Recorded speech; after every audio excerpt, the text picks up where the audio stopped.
한 주간 잘 보내고 계신가요? 네. 지난 시간에 우리는 동일한 누가복음 말씀에서 한 4가지 생각해 봤죠. 빌라도에게 죽임당한 사람들, 그리고 실로암 망대가 무너져 죽은 사람들. 그 사람들을 바라보면서 산 자들이 우리는 죄가 없어 라고 생각하는 사람들. 그 사람들을 향하여서 주님이 얼마나 답답하셨을까 싶습니다. 어떤 이들의 고난과 절망을 우리가 곁에서 볼 때에 신앙인들이라면 첫 번째, 침묵해야 합니다. 침묵. 죄가 있다, 없다, 무엇이 옳다, 그르다 이렇게 말할 수가 없다는 것이죠. 왜 그런 일이 일어나는지는 하나님만이 아십니다. 하나님이 하실 일을 사람들이 자꾸 평가하며 오히려 그 고통 속에 있는 사람들을 더 괴롭게 만드는 경우들이 우리 인생에 참 많습니다. 그래서 저는 적어도 신앙인들이라면 침묵하십시오. 하고 싶은 말이 많아도. 그리고 우리가 해야 될 일은 고통 속에 있는 그들과 이어지는 겁니다. 같이 연결되어 위로자로 서 있는 것. 그 시간과 공간 안에 같이 존재하는 것. 그게 하나님을 아는 자들의 모습이겠죠. 슬퍼하는 자들과 함께 슬퍼하고 기뻐하는 자들과 함께 기뻐하고, 그리고 세 번째, 지금 나는 어떻게 살고 있지? 라고 질문해 보는 것. 나는 바르게 살고 있을까? 삶이 이렇게 유한한데 나는 바르게 내 인생을 조각해 가고 있을까? 이렇게 자문해 봐야 된다는 거예요. 하나님은 이스라엘이라는 무화과 나무를 포도원에 심으셨습니다. 이유가 있죠. 그냥 존재하게 하려고 심은 나무는 없습니다. 나무는 반드시 목적이 있죠. 열매를 맺으려고. 안타까운 것은 우리는 지난주에 회당장의 말과 행동을 통하여 깨달았습니다. 뭔가 고장이 났구나, 이 사람이. 18년 동안이나 귀신에 붙들려서 굽은 채로 살았던 여인을 고쳐주었더니 화를 내는 거예요. 여러분, 고장난 게 맞죠? 같이 박수를 치고 기뻐해야 되는 게 아닐까요? 그게 안식일의 본 뜻이고 본 마음이고 하나님이 세우신 날의 본래적인 목적인데 고쳐줬더니 화를 내는, 이런 사람들이 참 무섭습니다. 바로 눈앞에 보이는 한 여인. 하지만 그 사람이 살아온 인생을 보지 못하는 눈이 멀어버린 한 사람. 이런 사람들이 참 무섭죠. 숱한 종교 행위들이 참 많지만 정작 어떤 누구 곁에 선 사람 하나도 살려내지 못하는 사람, 숨쉬게 만들지 못하는 사람, 그에게는 어떤 열매도 존재하지 않습니다. 여러분, 하나님 나라 백성으로 우리를 택하셨다는 것은 우리도 또한 세상이라는 하나님의 땅 아래에 한 그루의 나무로 우리 각자가 지금 심어진 거예요. 가정에, 직장에, 일상에, 교회에, 다양한 삶의 자리에. 똑같이 하나님은 택하신 은혜를 경험한 우리를 통하여 열매를 기대하십니다. 거룩한 열매를 기대하세요. 사람을 살게 하는 열매, 사람들이 사는 열매, 더 나아가 우리가 살아가고 있는 이 자연 생태계까지도 함께 살게 하는 열매를 기대하는 거죠. 가끔 우리는 생각합니다. 우리가 신앙의 흔적을 따라 말씀 앞에 순종하며 걸어가는 우리의 삶이 참 작고 초라하고 의미 없고 영향을 미치지 못한다고. 주님은 그래서 말씀하셨죠. 겨자씨 같고 누룩과 같다고. 보이지가 않는 거예요. 분명히 뭔가는 했는데 보이지도 않고 드러나지 않는 것처럼 우리가 걸어가는 하나님 나라의 여정이 참 작고 초라한 거예요. 그래서 가끔 회의가 드는 거예요. 이렇게 살아도 얼마나 뭐가 될까? 에이, 다 부질없는 짓이야. 하나님 말씀이고 하나님의 뜻이고 다 필요 없어.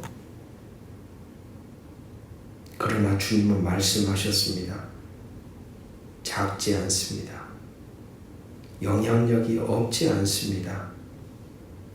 우리가 말씀을 따라 걸어가며 순종하며 살아가는 새겨가는 흔적 하나하나는 보이지 않고 드러나지 않을 뿐이지 강력하며 하나님의 손에 쓰여지는 흔적이 된다는 것.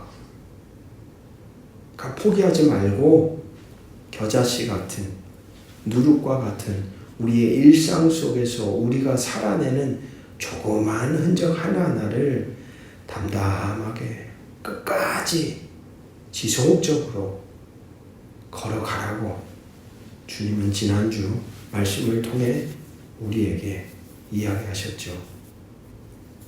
여러분, 소소한 일상 속에서 주의 마음으로 바라보고 품고 생각하고 행동하는 우리의 삶의 흔적, 그것이 하나님 나라의 열매를 맺어가는 놀라운 씨앗들임을 저와 여러분이 기억하기를 주의 이름으로 축복합니다.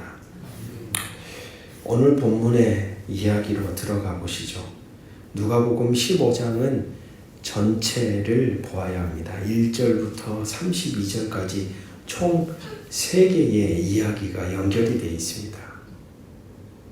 가장 중요한 것은 첫 번째, 이 질문이 제가 보기엔 가장 중요해 보입니다. 누구를 향한 이야기였는가?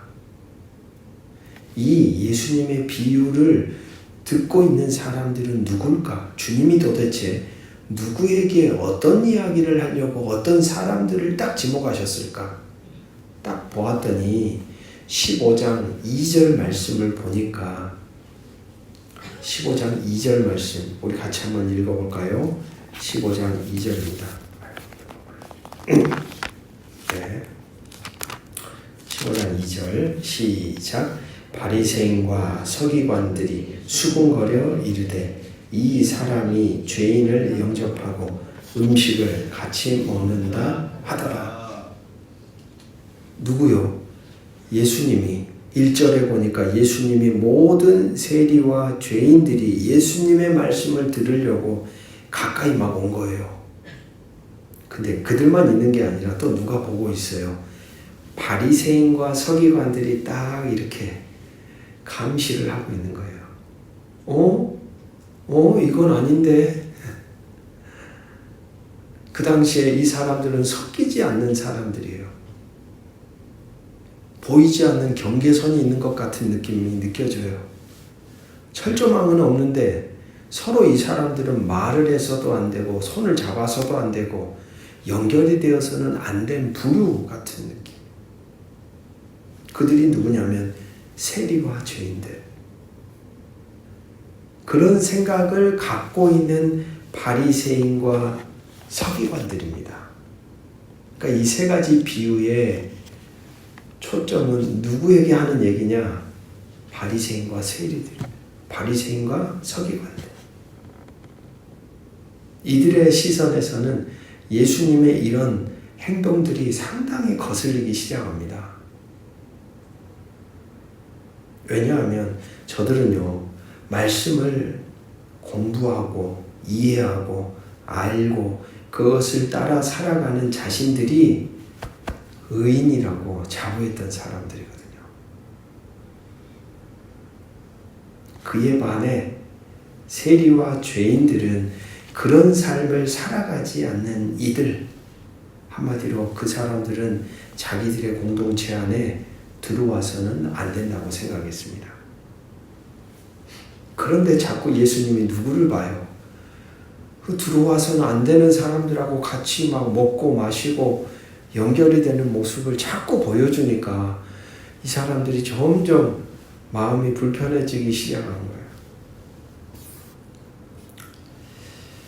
가끔 신앙인들과 같이 대화를 나누다 보면 저도 그랬던 것 같습니다. 생각하는 폭, 사람을 대하는 이 마음 자세가 상당히 좁아요. 이 경계가 상당히 결과 중심에 현재 눈앞에 서 있는 존재로 딱 내 눈앞에 보이는 그 상태로만 어떤 한 인간을 판단하려고 하는 경향이 되게 많다는 것을 느낍니다. 그리고 그걸로 막 정죄를 하는 거예요. 어떤 과정 속에서, 어떤 상황 속에서 이런 자리에까지 오게 되었는지는 궁금해하지 않아요. 그런 히스토리는 난 듣고 싶지 않고 지금 현재 당신은 죄인이야, 이게 중요한 거예요.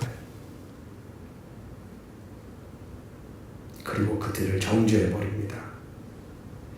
그러나 여러분, 바른 신앙인들이란 어떤 사람들일까 저는 생각해 봅니다. 정죄하는 이들이 아니라 관심과 사랑을 베푸는 이들입니다. 나는 저런 사람이 아니지 하며 어긋난 사람과 자신을 딱 선을 긋고 구별하는 사람이 아닙니다. 오히려 그 구별됨을 지워버리는 거예요. 지워버리는 거예요. 예전에 SNS에 한참 됐던 것 같아요. 약간 그 예수님의 흔적을 약간 유머스럽게 그려놓은 카툰 같은 게 이미지 파일로 하나 딱 올라왔는데 예수님이 이 길바닥에 이렇게 경계선이 이렇게 그어져 있는 것을 예수님은 자꾸 지우고 있는데 뒤에 예수님을 따라가는 사람들이 다시 뭐하고 있어요? 선을 자꾸 그리고 있는 거예요.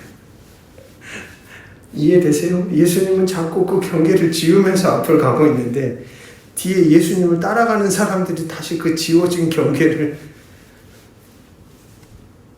웃어야 될지 울어야 될지 뭔가 좀 다른 그런 생각이 들었죠. 여러분 그런 것 같아요. 한 사람을 대할 때 정죄하거나 판단하거나 자신과 구분하여 떼어놓기는 참 쉽습니다. 오히려 그것은 간편합니다. 간편해요. 나와 상관없으니까. 이건 어렵습니다. 그 사람을 알아가고 관심을 가지고 자신과 연결되어 동일하게 여기고 하나님의 형상으로 빚어진 귀한 존재로 대하는 것은 많은 물질과 마음의 애씀을 통하여 일어나는 참 힘든 은적입니다. 하지만 그들이 정말 예수님을 닮은 사람들이라고 저는 생각이 듭니다.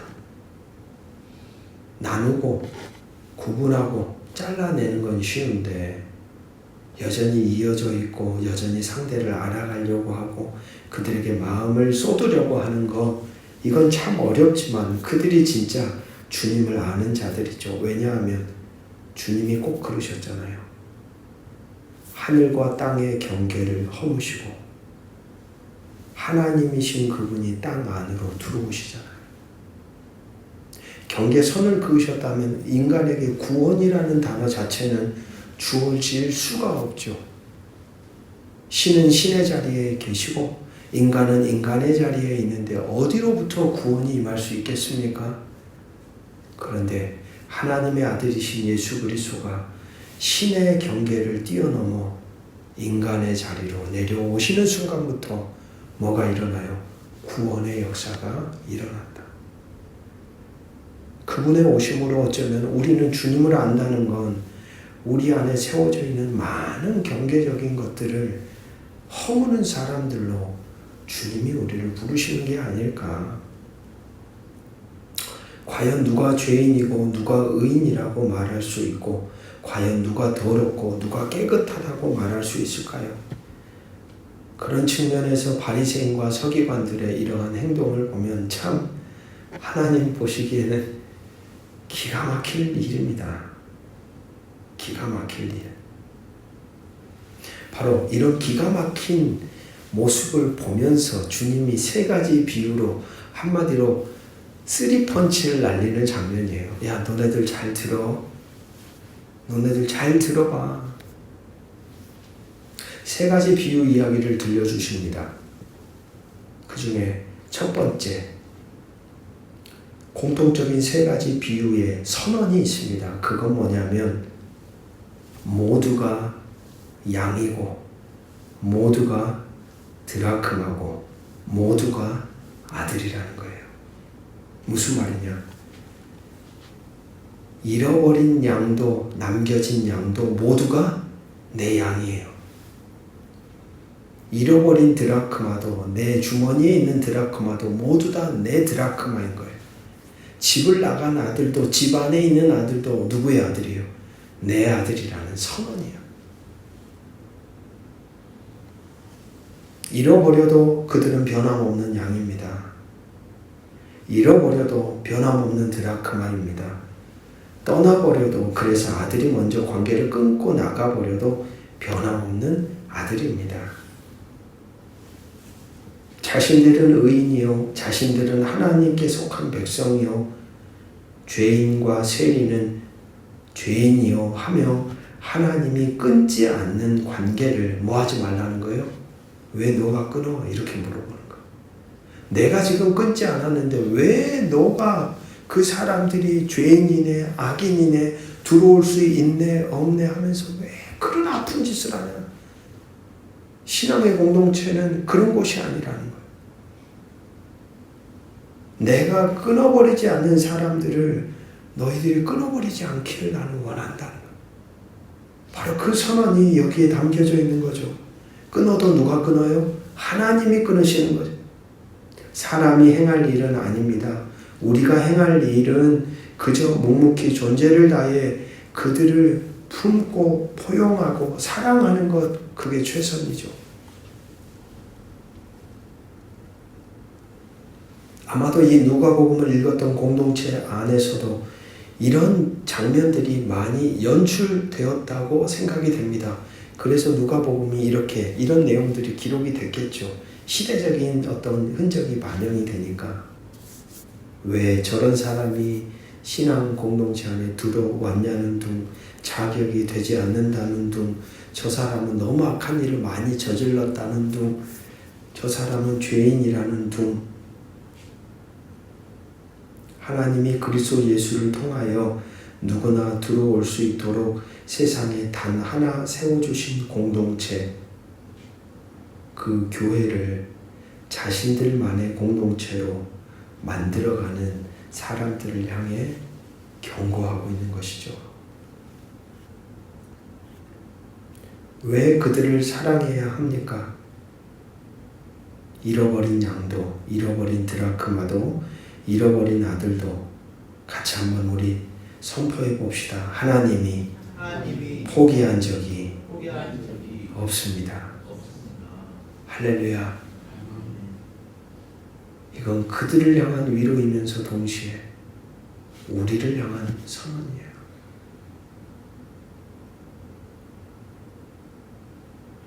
너희들이 이미 선을 그어버린 사람들, 너희들이 이미 들어오지 못하도록 만들어버린 저 죄인들, 그런데 나는 한 번도 포기한 적이 없고 나는 지금도 그들을 찾고 있어.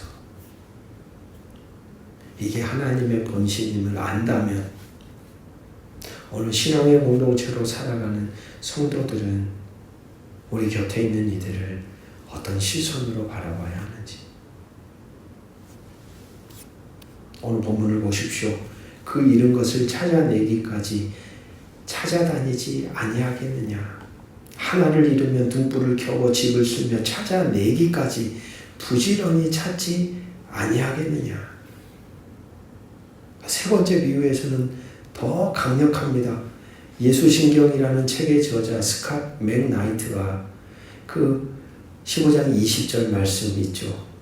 이에 일어나서 아버지께로 돌아가니라. 아직도 거리가 먼데 아버지가 그를 보고 측은히 여겨 달려가 목을 안고 입을 맞추니. 거리가 멀어요. 아들이 저기 동네 초입 부분에서 딱 들어오는데 아버지가 그걸 어떻게 알았는지 막 뛰어가는 장면인 거예요. 이 장면이.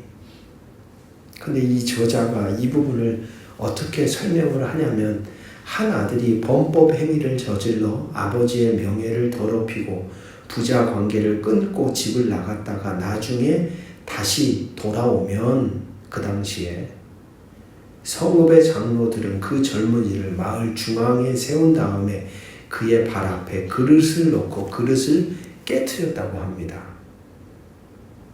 그릇을 깨트리는 이 상징적인 행위는 뭐였냐면, 넌 아웃이야, 추방이에요. 들어올 수 없다는 거예요. 또한 학자들은 이 비유에서 아버지가 자기 아들을 향해 급히 달려간 것은 다른 사람들이 아들을 먼저 발견하여 공동체에서 축출하는 끔찍한 일이 벌어지는 것을 막기 위해서.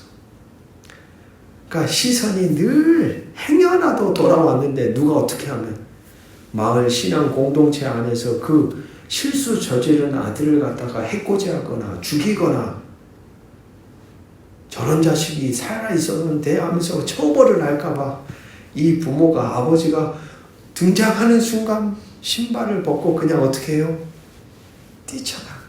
뛰쳐나가서 이렇게 안 하겠죠. 그 아들을 때리지 못하게.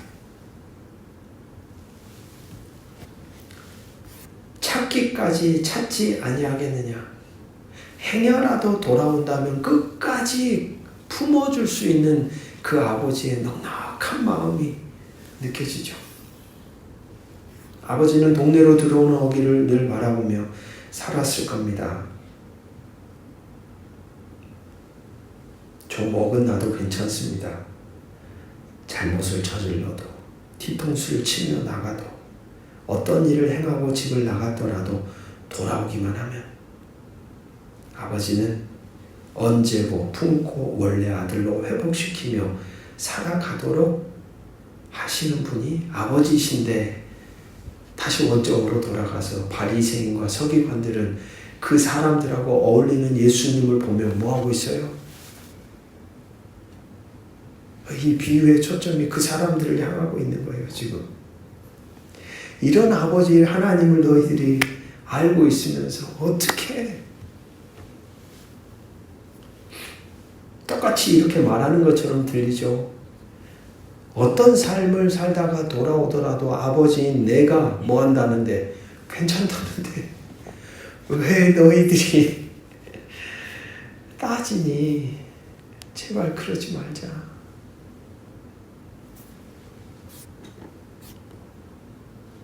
교회라는 곳은 어떤 곳일까? 그냥 존재 그대로 수용해 주는 곳입니다. 그 다음은 교회의 머리 대신 그리스도 예수가 공동체 안에서 그리고 말씀을 통해 하나둘 만들어 가십니다. 우리 성도들이 신앙의 공동체 안에서 할 일은 수용하고 품어주고 안아주는 것. 그 다음은 하나님이 말씀 안에서 그 존재를 어떻게 변화시켜 가실지는 하나님의 영역인 것 같아요. 그런데 들어와서 그 영역을 경험하기도 전에 사람들을 매몰차게 잘라버리니까 교회란 자격이 되는 이들의 공동체가 아니라 그리스도 예수 안에 드러난 하나님의 은혜를 수용하는 존재들의 공동체입니다. 그렇게 모든 사람들을 향하여 열려있는 공동체가 교회이죠. 오늘 우리가 속해 있는 선함교회 공동체는 어떨까요? 건강할까요? 자문해 보아야 되겠습니다. 첫 번째 비유와 두 번째 비유의 초점은 잃어버린 대상들에 대한 이야기가 주였습니다. 네, 마지막 세 번째, 우리가 잃어버린 돌아온 탕자라고 생각하는 이야기의 초점은 어디에 있을까? 아까 서두에 말씀드린 것처럼 2절 말씀으로부터 이 비유가 출발했다는 점을 생각해 본다면 초점은 돌아온 아들에게 있는 게 아니라 집안에 있었던 첫째 아들에게 있다고 보여줍니다. 집에 있었던 첫째 아들. 첫째 아들은 어떻습니까? 율법사와 바리새인들처럼 죄인들과 세리들과 함께하는 것을 못마땅하게 여기는 그들의 생각과 비슷한 마음을 갖고 있죠. 돌아온 둘째 아들을 환대하고 원래 아들의 자리에 세우고 잔치를 베푸는 아버지를 여간 못마땅하게 생각하는 첫째 아들. 바로 이 첫째 아들과 같은 이들이 누구냐면 바리새인과 서기관들이었습니다. 그들에게 마지막 3펀치, 세 번째 펀치를 강력하게 날리는 거예요. 아, 돌아온 탕자 좋네 이러고 있는데 사실은 그 이야기를 하려는 게 아니라 집에 있었던 첫째 아들 너네들 하면서 주님이 강력한 원펀치를 날리는 겁니다. 첫째 아들은 억울하지요. 그간 종처럼 아버지께 모든 순종을 다해 바쳤는데 뭐 하나 제대로 된 보상 없었습니다. 여러분, 하나님 백성들에게 가장 소중한 복은 무엇일까요?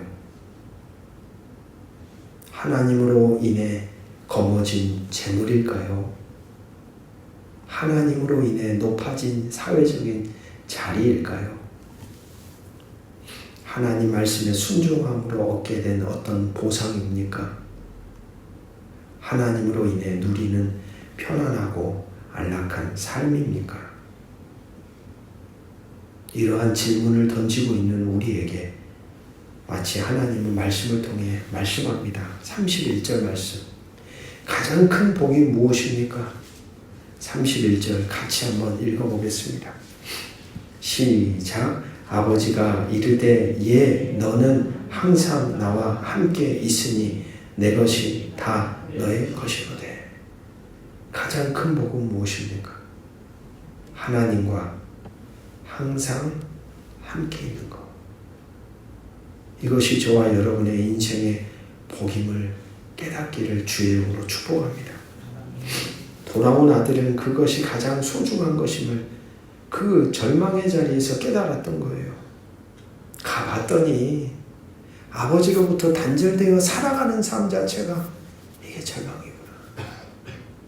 아버지로부터 독립을 하면 뭔가 숨도 쉬어지고 마음껏 살고 삶이 윤택해지고 즐겁고 쾌락적이고 좋을 줄 알았는데 막상 그 아버지와 관계가 딱 단절되어 보니까 인생이 나락으로 떨어지는 게 심한 문제예요. 그것을 깨닫고 가치를 알고 돌아왔습니다. 깨닫고 돌아선 자가 하나님께는 얼마나 행복하고 기쁜 일이었겠습니까? 그 진리를 깨달았으니. 그러나 오늘 비유, 세 번째 비유의 초점은 거기에 있지 않습니다. 정작 그렇게 오랜 시간 아버지와 함께 있었던 첫째 아들, 그렇게 오랫동안 아버지와 대화 나누고 아버지와 관계 안에 있었고 그 안에서 그 소중한 삶을 누리고 살아가고 있었던 첫째 아들은 그 소중한 가치를 깨닫지 못한 채 돌아온 둘째 아들이 보기 싫습니다. 둘째를 대하는 아버지가 못마땅합니다. 정말 하나님과 함께하는 복을 깨닫고 누리며 살아가는 이들이라면 그것을 깨닫고 돌아온 둘째 아들 같은 이들을 환대하며 잔치를 베풀고 기뻐하는 아버지를 따라가지 않았을까요? 마지막 세 번째 비유의 결론은 열려 있습니다. 이 마지막 아들의 답이 나와 있지 않아요. 그 이야기는 누구한테 지금 토스하고 있는 겁니까? 바리새인과 서기관들, 너네들이 답해야지. 근데 답이 없죠. 여러분, 우리는 하나님과 함께 살아가는 것이 가장 큰 복임을 알고 있으십니까? 하나님과 함께하는 건 엄청난 복입니다. 그게 알아지는 것이 복입니다.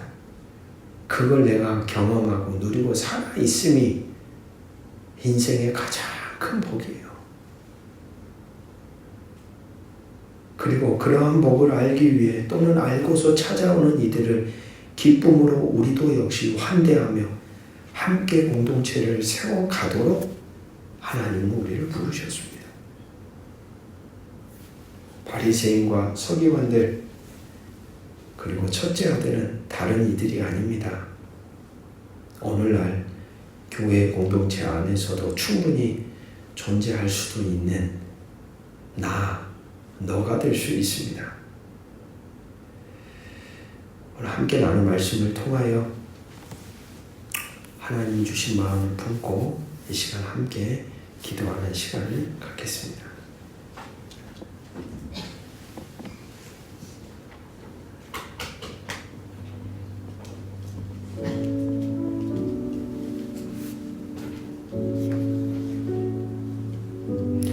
우리 안에도 자꾸 구분하고 판단하려는 마음들이 자연스럽죠. 그게 우리 인간의 본성인 것 같습니다. 그러나 오늘 비유의 이야기 속에서 우리는 아버지의 마음을 느낍니다. 그 넉넉하고 그 넓고 깊은 아버지의 끝까지 품는 마음 말이죠. 여러분, 우리가 속해 있는 공동체 그리고 우리의 인생이 누가 더 옳고 누가 자격이 있는지 따지는 인생 말고 있는 모습 그대로를 수용해주고 사랑하는 인생, 사랑하는 공동체, 그렇게 살아가도록 하나님 나를 붙들어 달라고. 나와 다른 배경, 성격, 신앙의 수준을 가진 사람들과도 하나님의 형상으로 존대하며 환대하게 하옵소서. 하나님의 끊지 않는 관계를 우리가 함부로 끊지 않게 하시고 비판보다 긍휼과 사랑의 마음으로 품으며 연결되게 하옵소서. 같이 첫 번째 기도 함께 드리겠습니다. 아버지,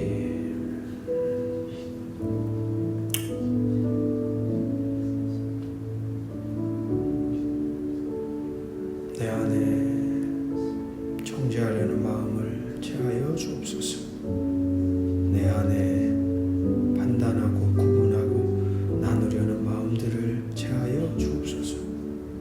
내 안에 경계를 허물어 가시며 모두를 하나로 보시며 한 사람도 가려이 여기지 않으시는 아버지의 마음이 우리의 마음 되게 하소서. 한량없는 당신의 사랑과 은총과 긍휼과 자비가 오늘도 내 인생 안에 흐르고 있음을 깨닫게 하시고 내 곁에 있는 이들에게도 그러한 사랑이 흘러가게 하는 복된 통로로 주여 살아가게 하옵소서. 주 예수를 소시어 오늘 당신의 거룩한 형상으로 빚어가 주옵소서. 아버지, 넉넉한 마음을 주십시오. 상대가 내 안에 머무를 수 있는 공간을 허락하여 주십시오. 함께 이어지고 연결되어 하나님 나라 공동체로 서가기 위한 애씀과 노력이 우리의 삶의 흔적이게 하옵소서.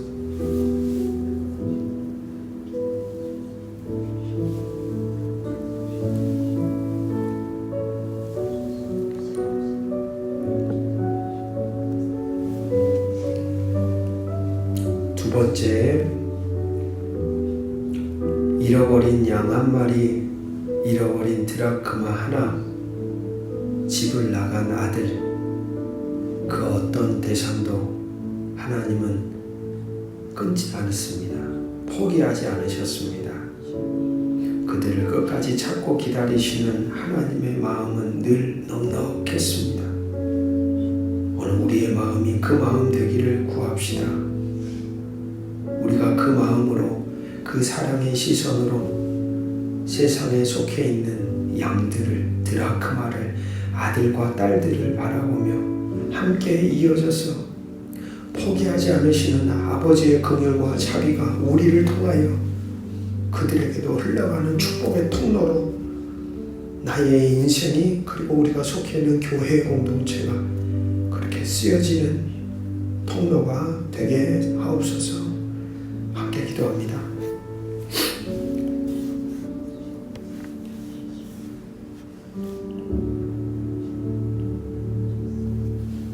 주님, 그렇습니다.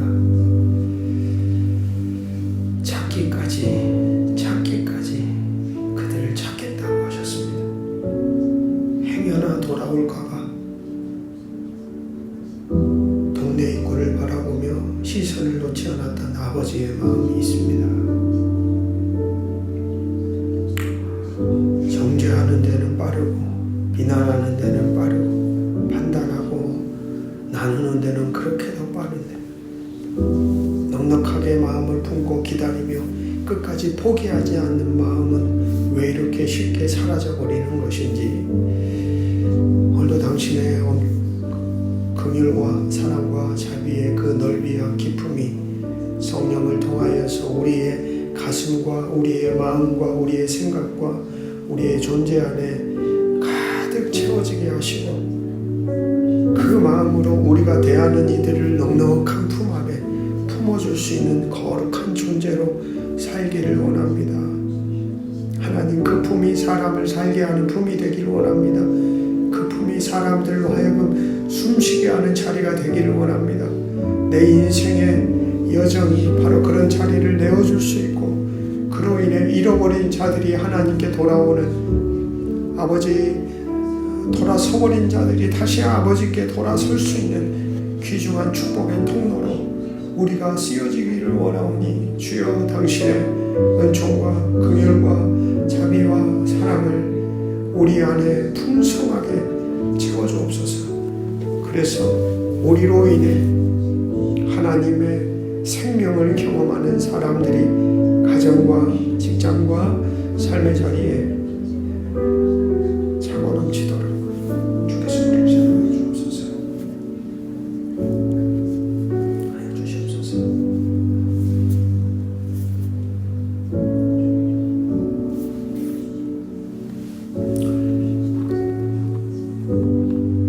세 번째 기도하실 때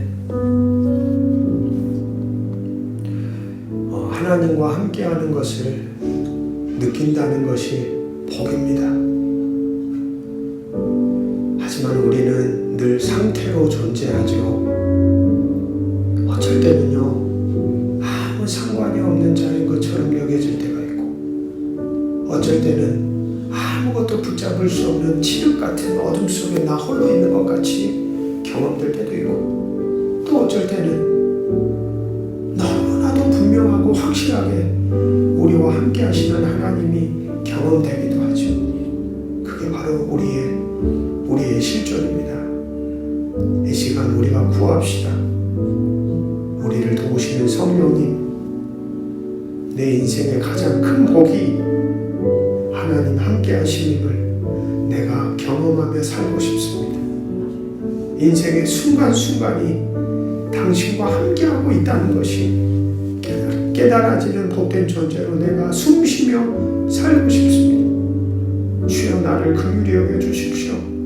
주여 나를 깨닫게 하옵소서. 주여 나를 붙들어 달라고 우리 연약한 인생을 바라보며 함께 기도하겠습니다. 아버지 하나님, 당신과 함께 살아가는 것이 인생의 놀라운 축복입니다. 삶의 위기와 순간순간마다 함께하는 것이 복임을 깨닫고 살게 도와주시옵소서. 내 감정 따라, 내 생각 따라, 내 환경 따라, 내가 처해 있는 문제 따라 다르게 느껴지는 당신과 나와의 관계의 깊이와 넓이가 늘 한결같기를 원합니다. 변하지 않기를 원합니다. 늘 내 안에 계시는 살아계신 하나님을 내가 마주하는 것처럼 살고 싶습니다. 흔들리지 않고 당신 안에서 머무르며 호흡하며 살고 싶습니다. 불안하고 두렵고 떨리는 환경과 상황이 내 안에 닥쳐와도 그 가운데서도 나와 함께 하시는 살아계신 하나님이 내 인생의 소망이 되고 위로가 되고 격려가 되고 디딤돌이 되기를 원합니다. 하나님, 우리 모두를 긍휼히 여기시는 아버지 하나님, 우리를 불쌍히 여겨 주옵소서. 당신과 함께 살아감이 오늘 이 자리에 함께하는 모든 이들에게 위로와 소망이 되어 주옵소서. 되어 주옵소서. 되어 주옵소서. 되어 주옵소서. 말씀 안에서, 공동체 안에서, 세면 음성 안에서 우리를 새롭게 붙들어 주옵소서. 아버지, 아버지, 아버지, 아버지.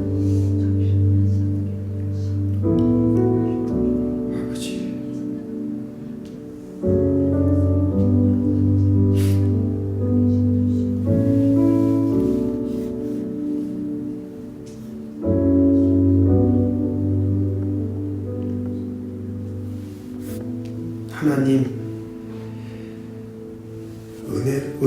은혜로 당신의 것 삼아주셨지요. 감히 생각지 못한 은혜로 우리를 당신의 아들, 딸로 불러주셨죠. 그 은혜가 어느덧 고인물처럼 어느 순간 우리가 서 있는 자리를 보니 남을 정죄하고 있고 남을 비난하고 있고 남을 판결하고 있는 우리의 흔적을 마주합니다. 과연 누가 누구를 정죄할 수 있겠습니까? 누가 누구를 구분할 수 있다는 말입니까? 하나님이 끊지 않은 대상을 우리가 어찌 끊을 수가 있다는 말입니까? 우리 안에 당신의 그 마음이 변함없이 흐르게 하옵소서. 사람들을 대할 때에도 아버지가 한결같이 나를 대하시듯이 포기하지 않고 나와 이어져 있듯이 우리도 그 넉넉함으로 그들을 바라보며 말하고 행동하고 연결되어 살아가는 복된 삶을 살게 하여 주시옵소서. 하나님과 함께 사는 것이 인생의 가장 큰 복입니다. 돈으로 살 수 없는, 그 어떤 것으로도 얻어낼 수 없는 놀라운 축복입니다. 간절히 소망하는 것은 오늘 함께 기도하며 함께 말씀을 나눈 우리 교우들의 인생 자리자리에 신실하신 하나님의 동행하심이 매 순간 누려지도록 살아가도록 우리에게 자비를 베풀어 주시옵소서. 남은 한 주간 당신의 은총과 은혜를 구하며 또 우리는 걸어갑니다. 변하기 쉬운 우리의 상태를 인정하며 내 마음과 내 감정과 내 생각과 내 환경과 처한 자리조차도 그 무엇 하나 내 마음대로 할 수 없는 인생 앞에서 함께 하시는 하나님과 더불어 주어진 삶을 용기내어 또한 살아가겠습니다. 주여, 우리를 붙들어 주시옵소서.